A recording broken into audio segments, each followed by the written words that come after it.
Investigators still haven't found remains of Kelsey Berreth. Investigators have Patrick Frazee in custody. The 29-year-old Kelsey Berreth sent to jail. The 29-year-old pilot is still missing. There's a second person of interest.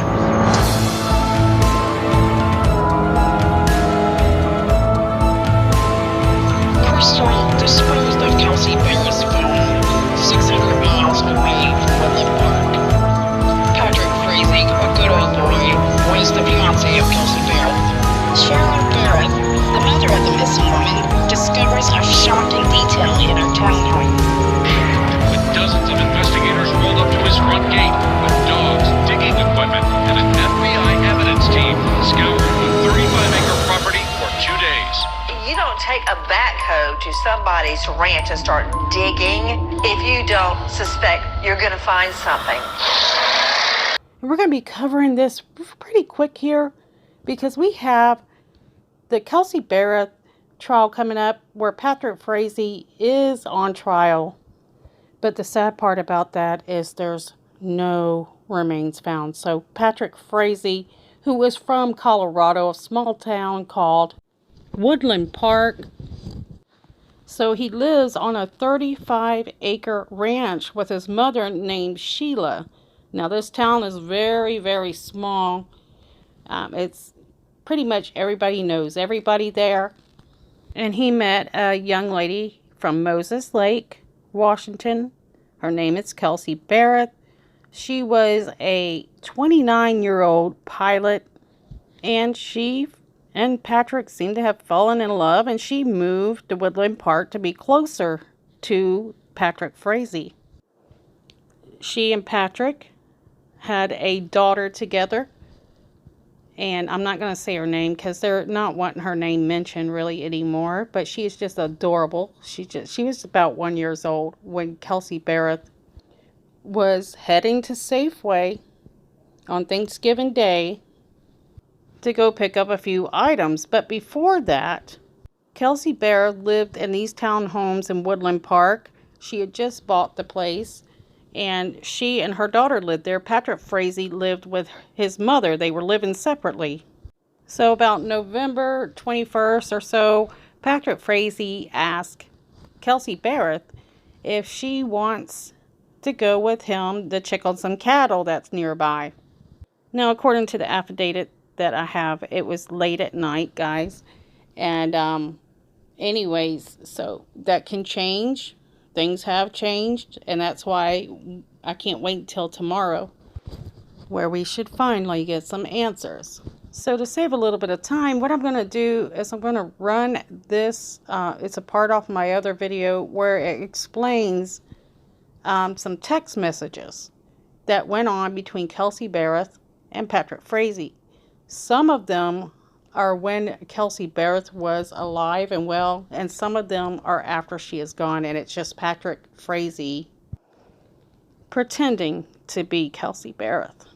Now, this video is intended for those of you that know this story, but just so that you know, right, Kelsey Berreth went missing November 22nd, Thanksgiving Day, and she was missing 10 days before finally somebody called in and said, look, it was Cheryl Berreth, in fact, called the Woodland Police Department and said, I cannot get a hold of my daughter. Well, they ended up arresting Patrick Frazee later, and they also found out there was another person that they felt that might be involved with this, and it was a nurse from Idaho. That nurse's name was Crystal Lee Kinney, so she had two different last names that she used. Before we go on any further on that, what I want to do is share, let me run this for you real quick. Okay, so these text messages are going to take place right after Kelsey and Patrick Frazee are driving back from checking on the cattle, and Kelsey Berreth is actually dropping Patrick Frazee off at his 35-acre ranch before she goes home, because he wasn't feeling well in his stomach. And I always said the reason why he wasn't feeling well is I believed, and this is speculation, that he was going to kill her at the cattle ranch, but chickened out. I think he couldn't do it. But regardless, I do not want to get you guys lost. So what's going on now? Again, they're driving back from checking on the cattle. They have the baby with them. She drops him off at his house and she heads back to her home. Okay, here's the clip from my old video talking about those texts. And it starts off at 3 a.m. that morning, or 3:37. All right, let's go over some of these text messages. Let's see here. So on November 22nd, and it's 3:37 a.m. So to Kelsey Berreth, I'll come down after I do chores and can go with me to Walmart and the bank so you can get a nap. Then we can figure out our plans. From Kelsey Berreth, 3:53 a.m. Okay, we're home. So that's when she gets home, like I had told you in the previous video. So to Kelsey Berreth, and that's at 3:53 a.m. Okay, thanks. From Kelsey Berreth. Call us when you wake up. And it looks like she doesn't get any response for a little while. So that's at 9:37 that she's asking him to call her when he wakes up. She's also talking to her mother about that time. From Kelsey Berreth, which is 12:41, which should be the last text she made while she was alive. And this is on Thanksgiving Day. I bought some sweet potatoes in case you wanted a sweet potato casserole, but I forgot to get pecans. So if you want some, you should get some. At that point, Kelsey Berreth is gone, but the texts continue. So November 23rd at 6:59, this is from Kelsey Berreth, but it's Patrick, or either Crystal or Patrick, probably Patrick at this time, pretending to be Kelsey. And he says, call me when you guys are awake. At 7:32, Kelsey Berreth types, I'm going to go running. I'll call you guys when I get home. So this is to Kelsey, this is Patrick. Okay, be safe. So later on that afternoon, it's around 3, I think it's about 3 p.m., Patrick texts Kelsey, how's the shopping going?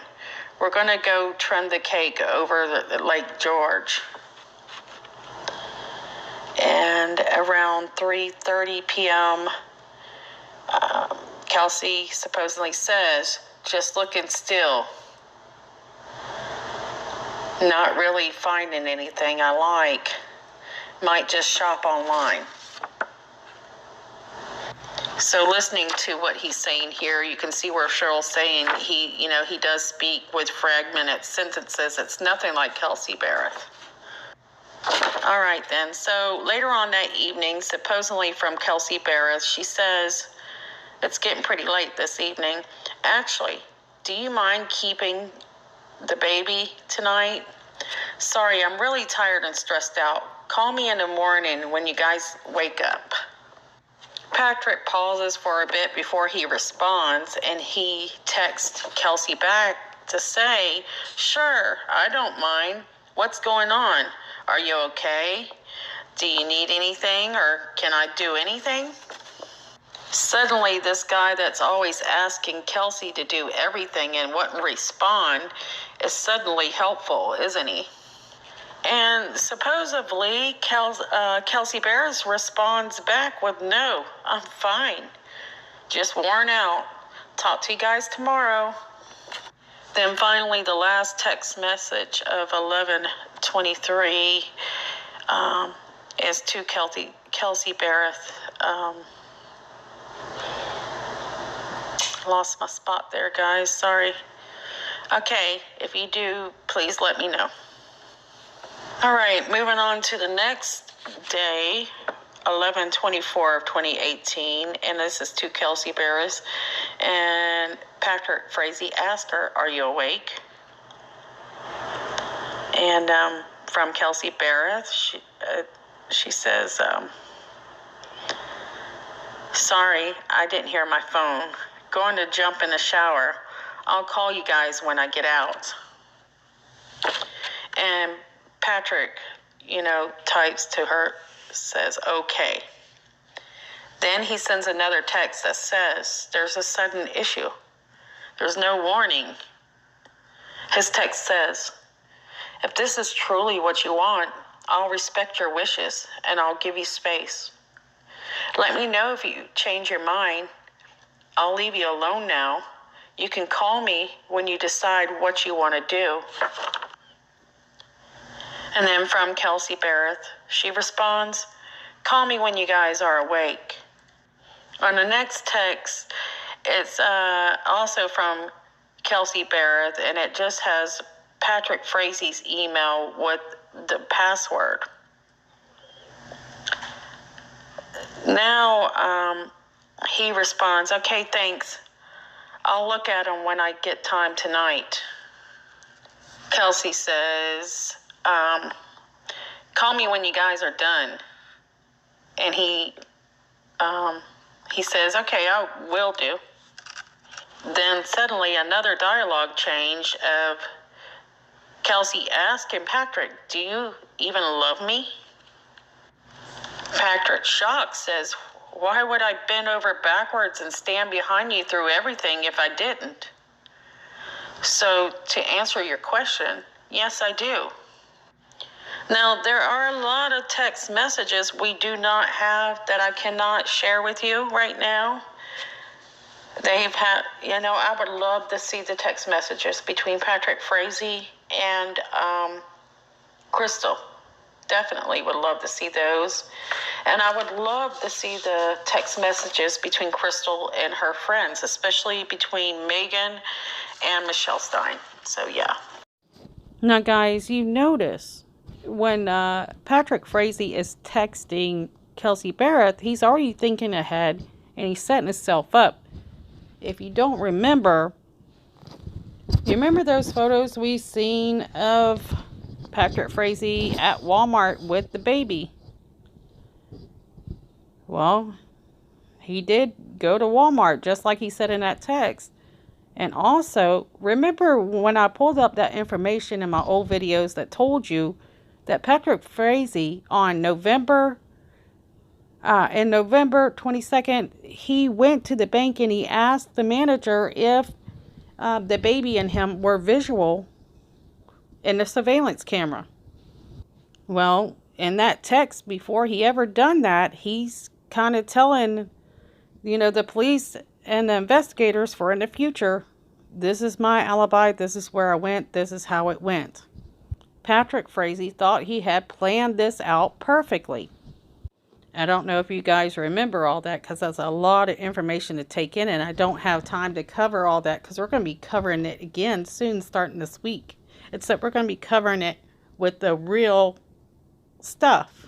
So we're going to have dialogue that is being, it's going to be word for word. And so we're going to know exactly what happened finally. But yes, Patrick Frazee definitely seemed very confident that he was going to get away with all this. And, and I still say, well, first, I probably need to let you guys know this. If you're new and turning in, there is a second person involved and a second suspect. But she made a plea deal, and she faces up to 3 years after the trial of Patrick Frazee. And that is for tampering with evidence. She had Kelsey Berreth's phone and a few other items that she drove from the scene up to Idaho where she lives and disposed of it there. So Crystal Lee Kinney, that nurse, while she was in Idaho and on Thanksgiving Day, Patrick Frazee either text or call her. There's 2 different stories on that one. And tells her that she needs to get down here because she has a mess to clean up. This nurse is the same woman that tried to kill Kelsey Berreth herself on several occasions, but says she didn't have the guts to do it. She had been planning with Patrick Frazee to kill Kelsey Berreth since October 22nd. That's the most, the best date that we have right now. Crystal Lee had been talking to her friends. Her paralegal friend, Michelle Stein, told her, said, look, you know, Patrick Frazee's want me to go kill somebody. This nurse feels very comfortable to talk to Michelle about this, and there must be a reason why. Chris tells her friend, say, look, you know, he wants me to meet him and make the plans to kill his fiance. And Michelle Stein doesn't say, well, you shouldn't do it. Instead, she says, you know, you should talk. I'll talk to the attorneys I work for you. She talks to the attorneys. The attorneys say that, you know, they'll talk to her. And what does Crystal say? She says, don't worry about it. So, some time passes. Crystal, and in between that time and Thanksgiving Day, made at least 4 trips there and back, and at least 3 attempts she took on Kelsey Berreth's life. This isn't counting the trips that she made to meet Patrick Frazee to plan this stuff. The first solicitation was, supposedly there's 2 different stories. One story says Crystal suggested to Patrick Frazee that they kill her the first time with poison. In another version, she says Patrick Frazee told her. But I can tell you right now, poison does sound to me like a girl's type of, option. She has a second attempt. I'm cutting it down short, guys. She was going to hit her, wait for her to come home. She doesn't do it. She makes another trip down for another attempt on to take Kelsey Berreth's life. She goes to Patrick Frazee's house, picks up the weapon, and says she leaves it there. She just couldn't do it. So her first time, nobody knows whether or not she put poison in that coffee. And she walked up to this woman she never met, hands her her favorite coffee. Somehow she knows her favorite coffee. Hands it to Kelsey Berreth. You know, she's pretending like she's a neighbor that is thankful for her helping her in some way. Some people say she said that she helped her with a dog. The thing is we know that she handed it to Kelsey Berreth, but we don't know if there was really poison in it or not. But she claims, Crystal Lee claims she did not poison the coffee.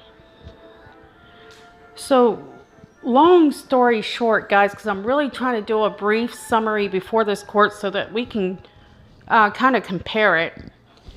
Patrick Frazee ends up doing the dirty deed according to Crystal Lee Kinney. So on Thanksgiving Day, supposedly, he takes candles to the townhouse where Kelsey lives, puts the baby in a playpen or a walker, and puts the baby in another room. He then blindfolds Kelsey Berreth after telling her that they're going to play a little guessing game on the smell of the candles. And he kills her. So the next thing that happens is Patrick tells KK, you need to come down here and clean up a mess. So she does. She comes with her cleanup kit, drives all the way down, cleans it up. But I'm also going to have to cut it even shorter here, guys. Turns out that she ends up getting caught. So it's nearly about 2 to 3 weeks, and Patrick Frazee, things are starting to unravel. So Patrick Frazee is arrested. Then we see these attorneys come out and speak that were involved. Then we see that the police are looking at Crystal Lee Kinney. I apologize, guys. This is probably going to be the worst video I've ever made because I'm having to do it so quick. And anyways, they find out that she has Kelsey's stuff, keys, phone. But she claims she does not have Kelsey Berreth's body, which once she's kind of caught, the investigators start questioning her. She lies at first, and then she starts talking. So she takes the police on a deja vu, I guess you could say it. And she's showing them, how things happened and what she's seen. She tells the investigators that once she arrived, she cleaned up the horrific scene at the townhome. And this is kind of unclear whether or not she helped Patrick Frazee move Kelsey from the townhome to Nash Ranch, which they took a tractor and put her body on top of a haystack while they went and enjoyed Thanksgiving Day, or he did. It's kind of unclear. I think it's when she comes back down to clean up the mess, which is after Thanksgiving. I'm sure that'll be cleared up more once trial starts. Regardless, the body was moved, and after Patrick Frazee, did his dinner, and it's a few days later, supposedly, Crystal Lee goes with Patrick Frazee to go retrieve the body. So she rides with him to Nash Farm, or whatever it's called. Sorry guys, doing this in a hurry is not going to be perfect. They retrieve that body and they take it to his 35-acre ranch. They take the body and put it in a round trough, which holds about 100 gallons. Put wood in there. What we're hearing is some gasoline, and they set it ablaze. So she says that she's never seen the actual body. She's just seen the black tote bag that she was in. But when it started to burn away, she could see something. Now this girl, she's been doing all this driving how many times? How many opportunities does this girl have to get out of this? It doesn't seem like she wants to, and she's not afraid. If you were afraid, you'd find any excuse to not be around, but she finds every excuse to be around him. So the fear thing doesn't work for me. Not to mention, supposedly, according to the attorneys, they were giving her a chance to talk to them and not do it. And she wasn't going to do that. Now, she drove her friend's Volkswagen down to Colorado. There were so many opportunities that she could have said no. She could have saved this girl's life, and so could her friends. But they chose not to. Michelle Stein's excuse was, what am I supposed to do? Just call them and say, I don't know who it is, but I think they're going to kill him? Well, all she's got to do is say that they're hooked to her friend, and that was the lamest excuse I've ever heard in my entire life. Now, this case, it gets me so angry. So, later on, she says that Patrick Frazee asked her, we're talking about the nurse again, to take the remains back with her to Idaho. The thing is I believe she done it. I think she did. And she knows if she would have had those remains and knew where those were, she wouldn't get that plea deal. She's smart enough to know that things would turn back onto her. And that's what kills us about this case, right? I know it bothers you guys too. We don't have the remains, and we were all hoping that that would happen before trial. So we all knew Patrick Frazee was guilty at the beginning. We didn't, and it's because of how he acted when she was missing. If you have a missing loved one, you're going to do everything you can to get out there and find them. There's nothing going to stop you. But Patrick Frazee was not doing that. What was he doing? He was going and he was talking to attorneys. He was at his house, you know. He had every excuse in the book why he could not look for her. And the reason why he didn't is because he knew she wasn't alive. He knew there was no one to look for. And while this ran all over the nation, I mean, this story took off.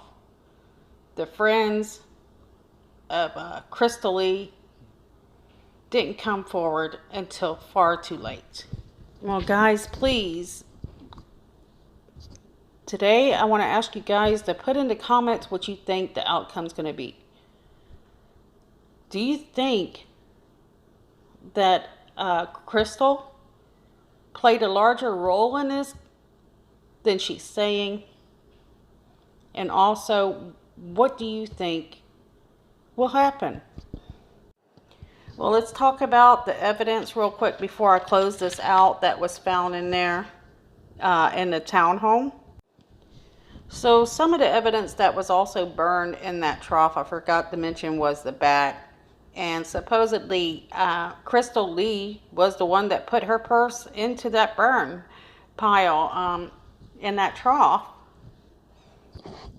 Okay, so some of the things that they found inside the townhome was they had found blood on the toilet, purse, stuffed animals, pillows, curtains, ceiling. I mean, it was just everywhere. It was in the kitchen. It was on the couch. And Crystal Lee told the investigators that she had actually left some of that stuff on purpose, especially on the stone fireplace. So let me try to sum that one up for you and actually flip it the way it should be. She was probably concerned about the stone because the stone can soak up the blood to the point to where you can't get in there and clean it. I think it was more that she was worried about she wasn't able to clean that as well as she could have. You know, there's just some things, I don't believe anything she has to say. What about you guys? Drop that in the comment as well. Put stone face and then tell me what you believe. Do you believe she left that there for police to find? So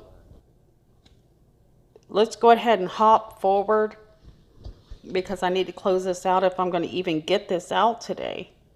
We found out that defense was going to start pointing their fingers somewhere else, and everybody kind of knew where that was going, but we were waiting for it to be a for sure thing.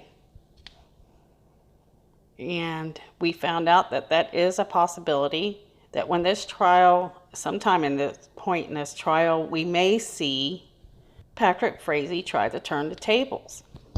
And I will talk more in depth about that later, or what we can expect from that, but I just don't have time tonight. So trial is starting very soon, as you know, and I just hope that investigators are able, well, it's not too late to try to find those remains. I hope they consider looking, going back over the route that Crystal Lee Kinney made from Woodland Park, Colorado to Idaho. I wish that, actually, I kind of wish that they could have put this off just a little bit longer. All right, guys, I want to apologize if I made any mistakes because I seriously had to make this so fast. And I wanted to have it out so much earlier than tonight. I will do my best to try to keep you updated, unless, you know, you'll probably be keeping up with it yourself. But if you're at work and you're not able to do it, and I can find it, put it on here, hopefully in time for your lunch break or whatever. I'm sending a lot of my wishes, well wishes, and hoping that justice comes for Cheryl Berreth and her family. Most of all, I hope the truth comes out. This family deserves the truth. Anyways, guys, I'm going to go ahead and cut it short. I love you guys. I appreciate everything you guys do.